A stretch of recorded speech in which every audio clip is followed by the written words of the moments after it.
Hey everyone, Robert here, author of Expansion Mastery, the practical guide to living a fully engaged life. Are you ready to start living your life to the fullest? Are you ready and willing to transform yourself and your life from ordinary to extraordinary? Welcome, my friends, to the Fully Engaged Life.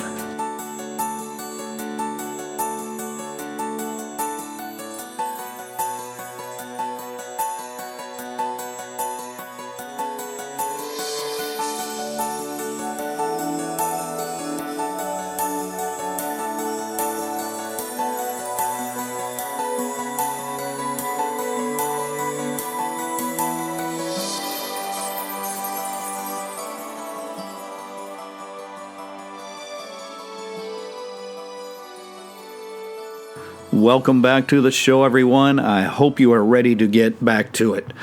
Yes, I took a bit of a break. I needed to just clear my head, spend some time with my own practices, and take a little time to celebrate life since the lockdowns were loosened and we were able to travel. We took advantage of that and spent some time enjoying the adventure of life. So now I'm back. I've got some great new content for you.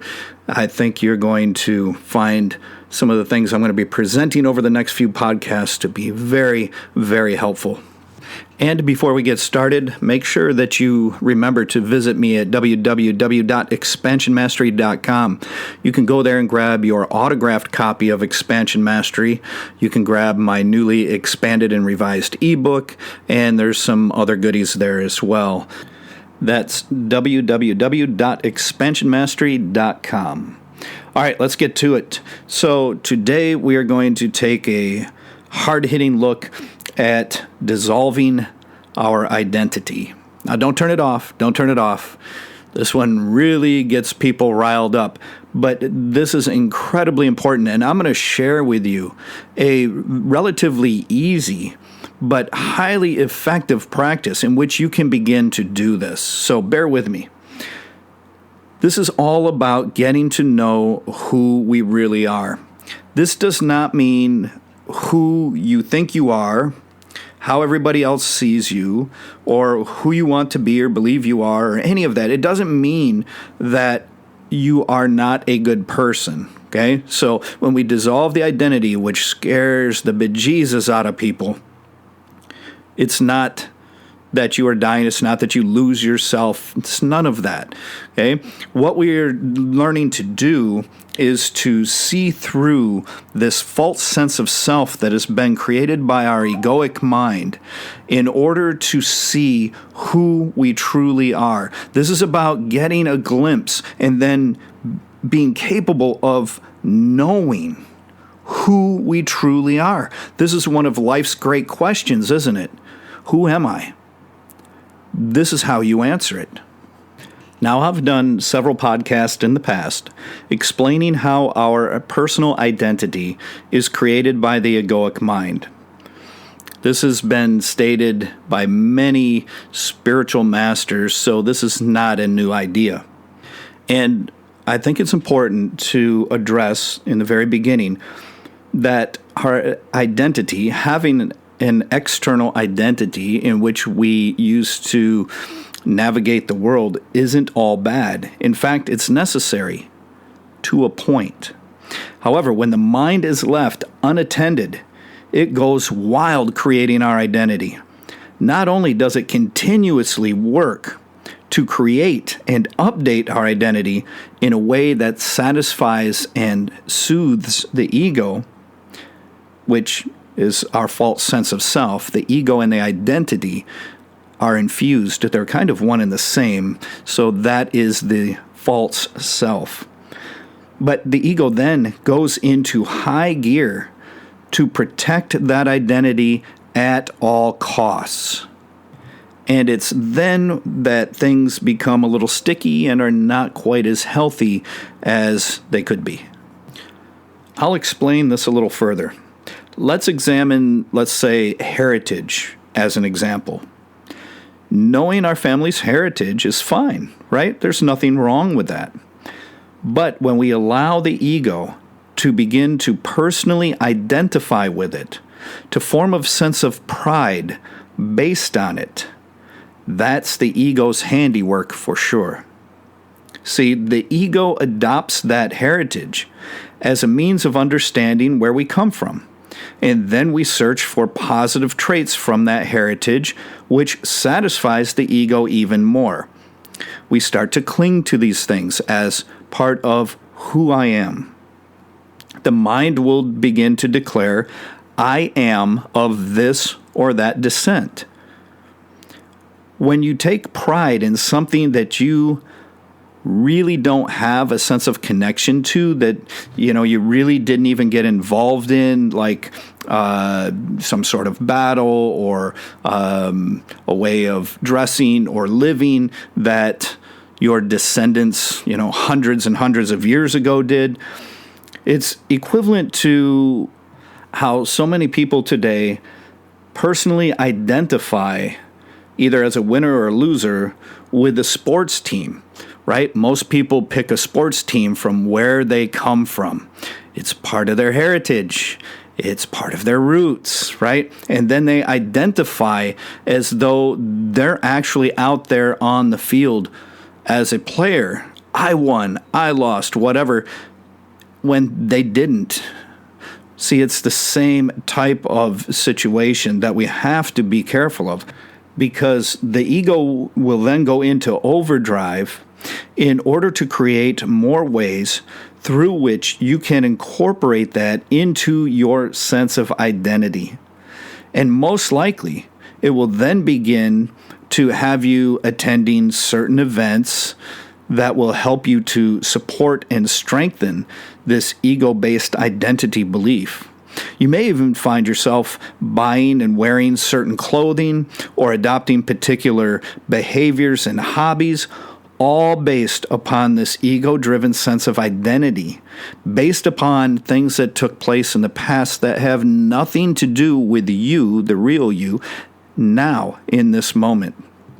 And this is why we must be careful, because it is this that then draws us further and further away from who we really are, from our true self. Then we will most likely become seduced and entranced by these delusions created by the ego. So don't get me wrong here. As with most things, just like our identity, it can be good or bad. It's not as simple as all or nothing. Knowing our heritage can offer us a sense of understanding for our place in this reality and provide a base from which we can then navigate through life and the world around us. This is why we can see how people who have become orphaned, or those who over time just lost any sense of knowing within their family in regards to their heritage, seek this out.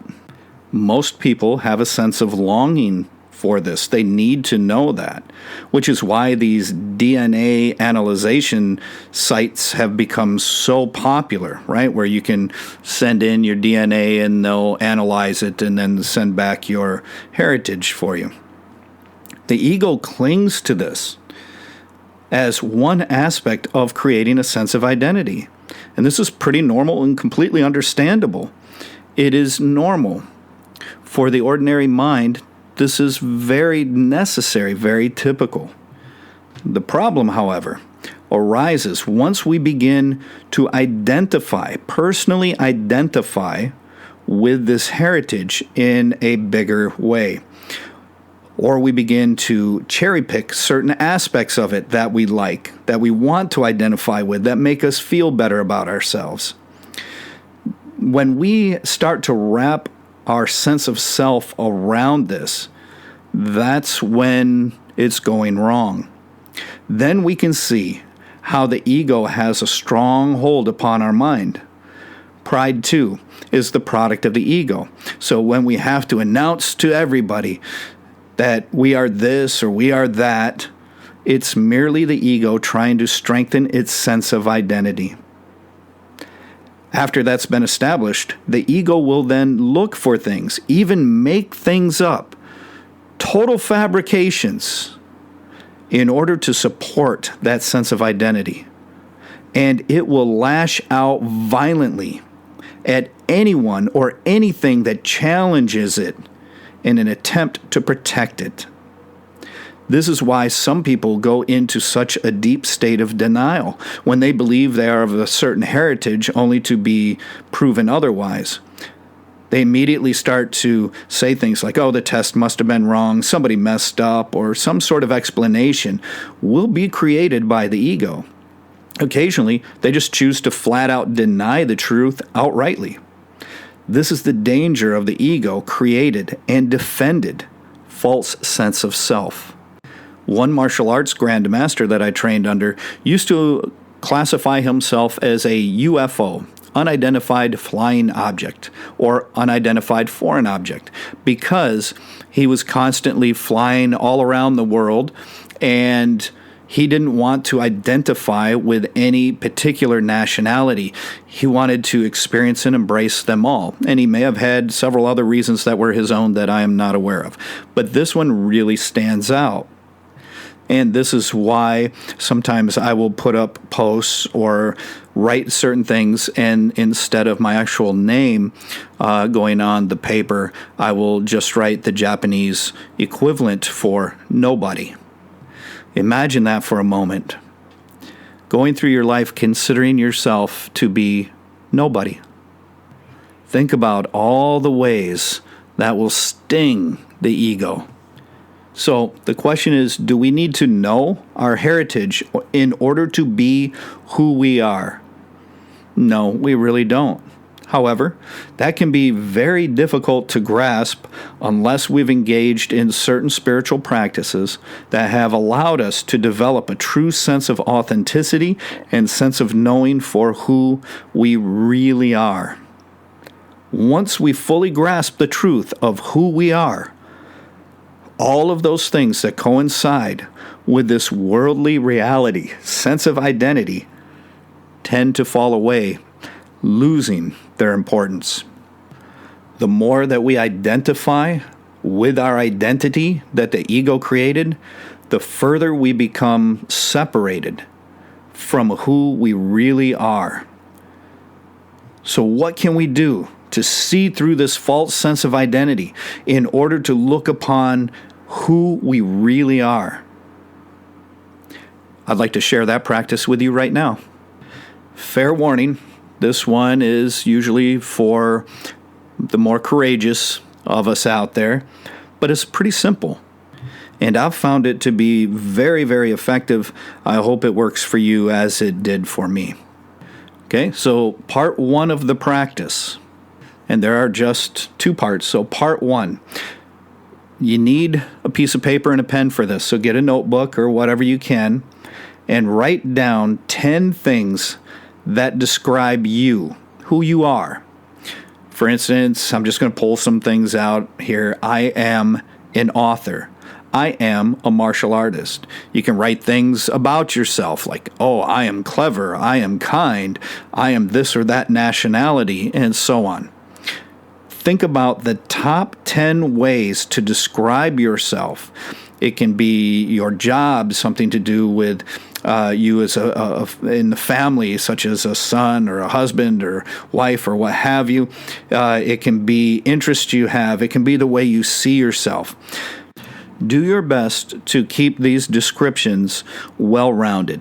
Make sure to include all of those aspects of you, your profession, interests and hobbies you have, things like that. And begin each one with I am. So you'll write down I am this, I am that. Okay? And just write 10 things, the way that you perceive you are, who you are, and the most important attributes that make you who you are. Super simple, right? Like I promised, very easy. Most people can have this written down in about 3 minutes. So make sure you don't overthink it. So if you take a look at those 10 things you've written down on the paper, those descriptors of yourself, that is your identity. That is the identity that has been created by your egoic mind. Now, for the second part 2, what we're going to do is we're going to start to deconstruct these points of identity. So before we begin, to make sure that you have the heart for this, take a look at those 10 things. And if you didn't have any of those 10 things, if that was no longer something you could relate to or identify with, could you handle that? What if you knew that instead of truly being just these 10 little things, that you are actually everything and no thing at the same time? You see, all of those things you've written down on the paper, all of those points of identity, which are created fabrications of the egoic mind, we are going to see through those. This lets us become closer to who and what we truly are. That which is masked and hidden, not only from the world, but from ourselves as well, by the ego. Okay, so I gave a couple examples. The first 2 related to me, the others I just kind of made up. But I'm going to use these as an example. So if I take the first one, I would write down, I am an author. Okay? As we deconstruct this, what I'm going to do is to take that away. I need to consider, what if I wasn't an author? Would I still be here? Would I still be here? I, as this identity, no. But me, true me, the real me, who I am, still here, unaffected. What about as a martial artist? Same thing. As you slowly and carefully go down this list, you will notice that if you stripped all 10 things away from yourself, you, the real you, would still be here, completely unaffected by it. This deserves some time to contemplate and to sit back and allow that to sink in. So you're going to go one by one through that list, and you're going to take that away. And be aware, sometimes the mind might come up with, yeah, but what if, yeah, but what about that, and yeah, but then I'll be this. That's all ego chatter. The idea is simple. I am an author. What if I wasn't? Okay. Still here. My true self is not only still here, but completely unaffected by it either way. It is through this process that we become able to remove the quote-unquote I and reside in the am.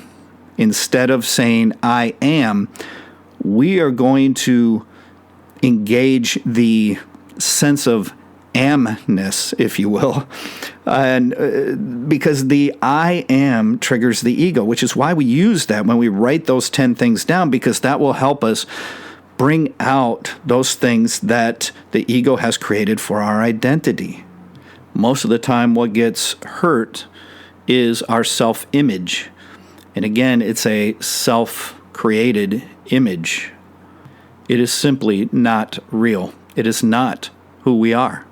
So whenever we refer to ourselves and we say I, this automatically engages the ego. And then we start to immediately recognize everything through the eyes of the ego. And it's being run through the filter of that identity. So we want to be able to allow that to dissolve. We want that to go away. So we are comfortable and find ourselves embracing the am instead of the I. This is who we truly are, is this amness. Okay?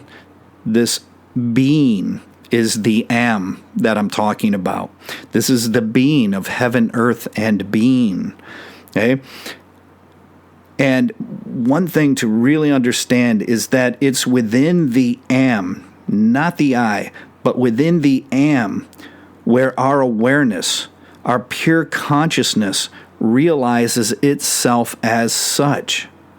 Awareness has the realization that it is awareness. Consciousness, if you prefer, realizes that it is consciousness.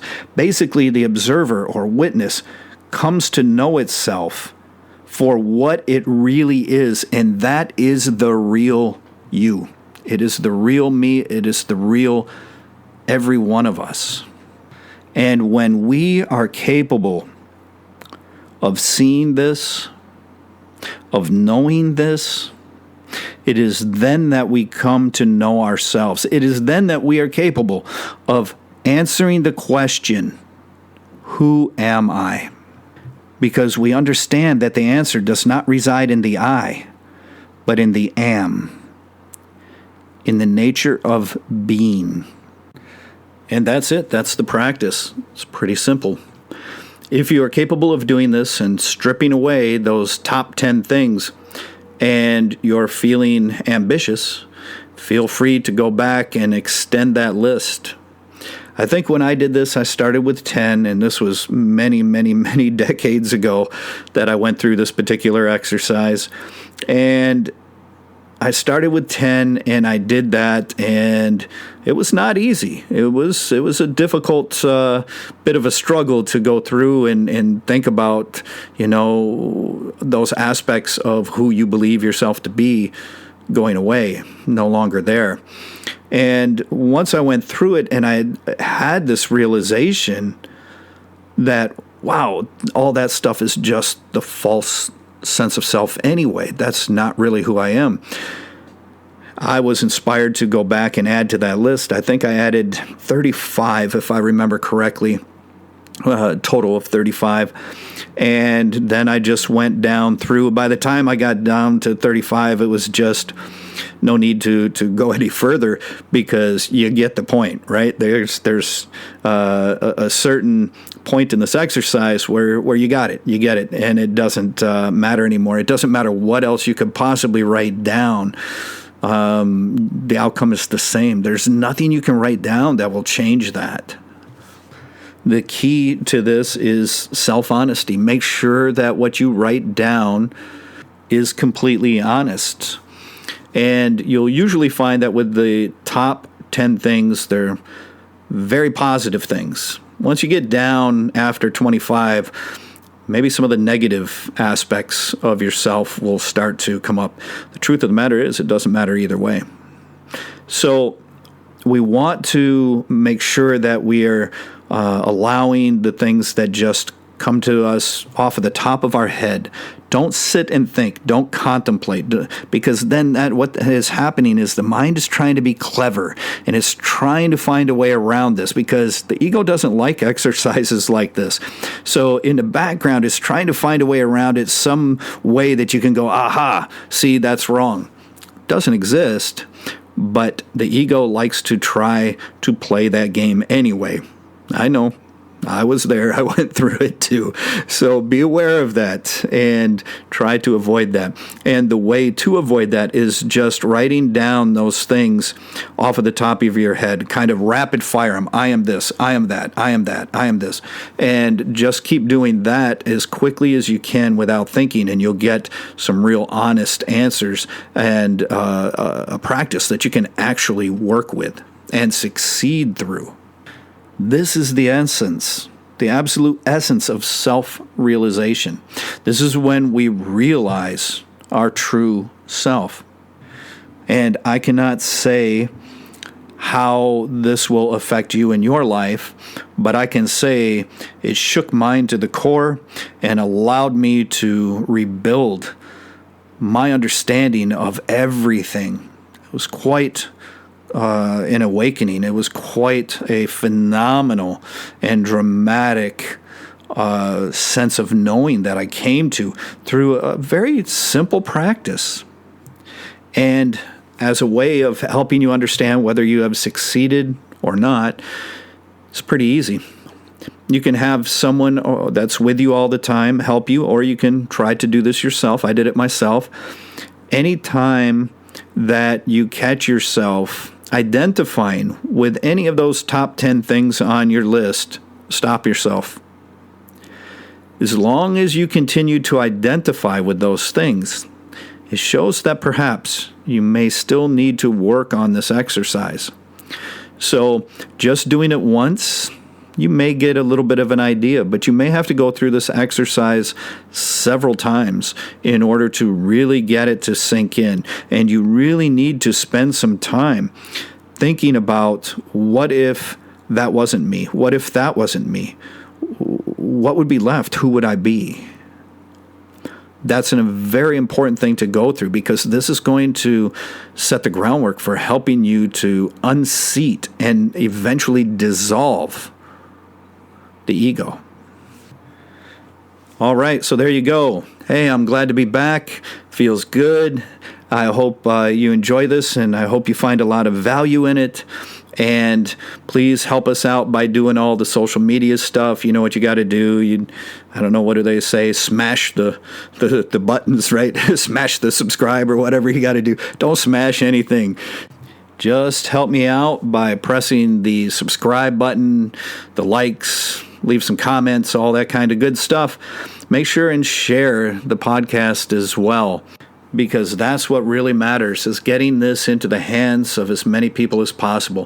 Think about it, if we were all able to go through these practices and attain a sense of awakening, dissolving the ego, this world would become heaven on earth. Until next time, my dear friends, I wish you the very best in your practices and your life. Take care.